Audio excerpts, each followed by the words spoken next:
tournant. Tant que vous n'aurez pas parlé de la réforme de l'éducation, de la justice, du statut de la femme, nous ne marcherons pas.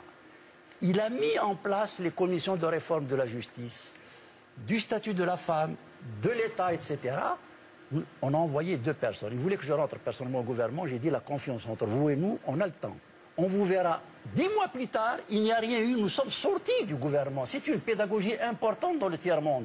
Que des gens, passent un deal avec le gouvernement sur la base de principes devant l'opinion publique et qu'ils en partent lorsque le contrat est rompu. C'est une plus-value par rapport à la jeunesse algérienne. Nos députés, pour la petite histoire, l'opposition algérienne est condamnée ad vitam aeternam à avoir 19 députés parce que la constitution algérienne dit qu'il y a 20 députés, vous avez le droit à l'initiative parlementaire. Hein. Ouais. Tous les partis de l'opposition sont condamnés à avoir 19 députés. On a accepté de jouer le jeu. C'est comique. C'est comique, c'est tragique.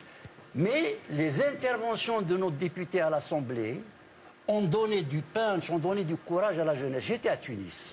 J'ai été 4 fois à Tunis, depuis juillet à novembre, parce que je savais bien que des choses pouvaient bouger. J'ai vu des jeunes Algériens nés à Tunis qui se transmettaient par téléphone mobile les interventions de nos députés. Donc c'est tout ce travail-là qui est en train de se révéler dans la jeunesse algérienne. Question d'Elisabeth et puis ensuite de Fabrice. Juste sur la Tunisie, Saïd Saadi, il y a quand même quelque chose qui nous frappe, c'est que ce qu'on a vu cette semaine, c'est-à-dire des milliers de gens qui se précipitent vers Lampedusa, comme si la première liberté, je veux dire qu'ils ont conquise dans la rue, comme si la première qu'ils veulent, c'est celle de fuir. D'abord, l'Algérie a commencé bien avant. Il y a des boat people, on n'en parle pas beaucoup, mais en moyenne, il y a chaque quinzaine entre 400 à 600 Algériens qui essayent, souvent des diplômés d'ailleurs, qui essayent de quitter le pays pour aller vivre ailleurs. La nouveauté, c'est pas ça.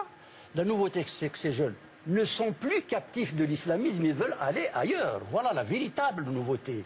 Maintenant, ne demandez pas à un pays qui a subi un régime policier pendant 23 ans de se remettre en mouvement, d'avoir les instruments d'une administration, des douanes, des polices des frontières qui règlent tout ça. Il faut bien attendre quelques mois, donnant au moins le temps à ce peuple tunisien qui a été fabuleux de retrouver ses marques. Il est normal que les jeunes essayent de partir. Vous savez que dans la capitale, mon pays, il y a 4 salles de cinéma qui fonctionnent. On y joue moins d'une pièce de théâtre par an.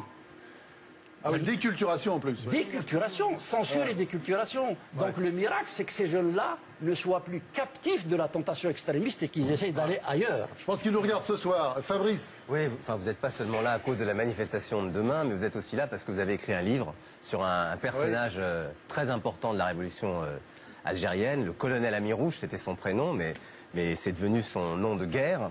Et au fond, dans ce livre, vous le présentez comme une espèce d'alternative, on va dire, à la révolution militaire, à l'armée de l'extérieur. Donc à ceux qui ensuite sont devenus l'armée algérienne qui, vous l'avez dit, vous a torturé. Mais en le lisant, moi, le sentiment que j'ai eu, et c'est d'ailleurs un reproche qu'on vous fait régulièrement, c'est que vous avez beaucoup accentué son côté kabyle, sa dimension régionale.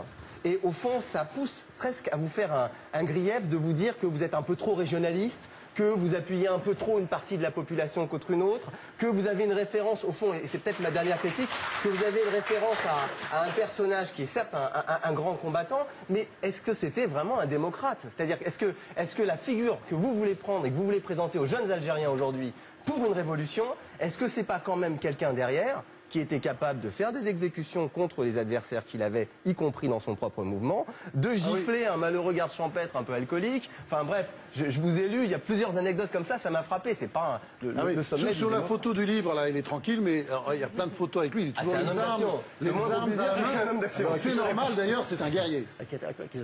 D'abord, cette question de Kabyle, pas Kabyle, laissez ça aux services spéciaux algériens, ils en jouent suffisamment. Je suis d'origine kabyle. J'ai fait mes premières armes en Kabylie. Je revendique tout à fait mes origines. Mais vous êtes député d'Alger. Mais j'ai suffisamment passé ma vie dans les prisons algériennes, reconnaissez-moi. Au moins, j'ai fait le tour d'Algérie des prisons. J'ai dit que c'était une chronique. Non seulement, combien d'années de prison ça a eu? Vous savez, les systèmes totalitaires, ils vous arrêtent plusieurs fois, ils vous relâchent. La dernière fois, j'ai passé 20 mois. 20 mois, on vous enlève le passeport. Ensuite, on vous licencie pendant 17 mois. Ensuite, on empêche votre femme de travailler, etc., etc.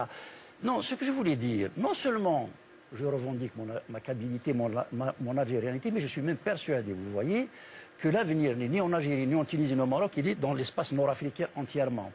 et que c'est l'Afrique du Nord des régions qui permettra d'être l'alternative aux autocrates qui ont globalement perturbé et déstructuré toute cette région. Alors, ce livre-là, je suis désolé, je ne vais quand même pas occulter le fait qu'Amirouche est né en Kabylie. Il est né en Kabylie, il a fait son maquis en Kabylie, mais c'est la figure emblématique de la guerre de libération. Et s'il est arrivé à Tunis, c'est-à-dire si on ne l'avait pas donné en cours de route, parce qu'il allait voir Boumedienne qui préparait l'armée des frontières pour faire le coup d'État contre le GPRA, coup d'État dont on n'est pas encore sorti à ce jour, je pense effectivement que l'Algérie ne serait pas là. Maintenant, parce qu'il vous dit c'est que c'est pas un saint, ni un grand démocrate. Non, j'ai pas dit que c'est un saint, j'ai dit que c'est un grand révolutionnaire. Il était présenté toujours comme un résistant sanguinaire. Ouais. Il était présenté toujours comme un... Oui, souvent. L'armée française l'appelait le sanguinaire. Boumedienne a relié ça. Non, mais ce qu'on ne dit pas, vous avez oublié, à mon avis, de dire l'essentiel, parce que c'est ça qui est intéressant pour l'Algérie d'aujourd'hui, c'est que cet homme qui a été tué dans la France a dit, je me rappelle, j'étais enfant, que la guerre est finie, Amirouche, le sanguinaire, est mort. Ça vous donne un peu l'idée de son poids sur le plan politique et militaire. Très bien que les Français le tuent. Très bien, enfin, ils sont dans leur rôle. Mais que Boumedienne fasse déterrer clandestinement ses ossements pour les cacher dans la cave de la gendarmerie jusqu'à sa mort, pour pas que les Algériens aillent se recueillir sur sa tombe, là, quand j'ai appris ça, j'ai compris que ce pouvoir était capable de tout, mieux que mon peuple, les élites de mon peuple pouvaient taire beaucoup de choses parce que personne n'a osé dénoncer une telle forfaiture. Il y a des crimes symboliques. J'aimerais maintenant... Oui, allez-y, terminez. Non, mais je dis, il y a des crimes symboliques qui valent tous les programmes politiques. Quand on commet... Jean Amrouche, c'est un livre d'opposition, en fait. Non, c'est un livre d'une lecture dynamique de la politique algérienne. Voilà. Enfin, c'est une belle histoire, mais je voudrais soumettre à vos commentaires à tous cette phrase du metteur en scène Abdelatif Kechiche, qui a fait L'Esquive notamment, La Graine et le Mulet. Il dit « Je rêve, à propos de la révolution arabe, de la voir se propager à toutes les dictatures, mais aussi à toutes les démocraties corrompues. » Et apparemment, il parle des nôtres aussi qui seraient corrompues. « Partout où sévissent l'injustice sociale, le mépris et l'humiliation des hommes. Je rêve d'un soulèvement de nos banlieues. » Qu'est-ce que ça... Bravo. Je ne veux pas me mêler des conséquences dans la gestion nationale de vos régimes. Oui, vous avez assez à faire là-bas. Hein. Oui, oui. De ce côté-là, on est assez sérieux. Non, mais je parle en matière de corruption. Les corruptions des démocraties occidentales, on les revit au deuxième degré. Quand on voit effectivement la manière avec la France, pour ne parler que d'elle, a salué comme une victoire électorale la reconduction de M. Bouteflika qui a violé la Constitution pour être président à vie. On n'est pas obligé d'aller jusqu'à ces extrémités. On peut comprendre que les intérêts d'État, il faut faire attention, etc. Mais du zèle pointeront non fou. Il y a une forme de corruption qu'on a déléguée vers le Sud. Tant que ça concerne des indigènes, à la limite, faites ce que bon vous semble. Nous, on ne voit pas vos turpitudes. Vos comptes, on les bloquera lorsque vous aurez renversé vos despotes. Mais pour le reste, on ne voit pas grand-chose. Il y a effectivement une forme de complicité morale qui se paye très cher dans les pays du Sud, oui. Enfin, chez nous, les gens ne tirent pas sur les manifestants. Non, j'ai pas dit, je ne fais pas, je ne tire pas de raccourci, je n'irai pas jusqu'à confondre les gens. Saïd Savi. Par principe, pour avoir souvent été interdit de parole, je suis contre tout ce qui est juridique dans le débat public, avec des limites extrêmes que tout le monde aura compris, bien sûr. Maintenant, sur le fond, je pense qu'il serait temps que les intellectuels musulmans parlent d'eux-mêmes s'ils ne veulent pas laisser la parole à d'autres qui parlent d'eux.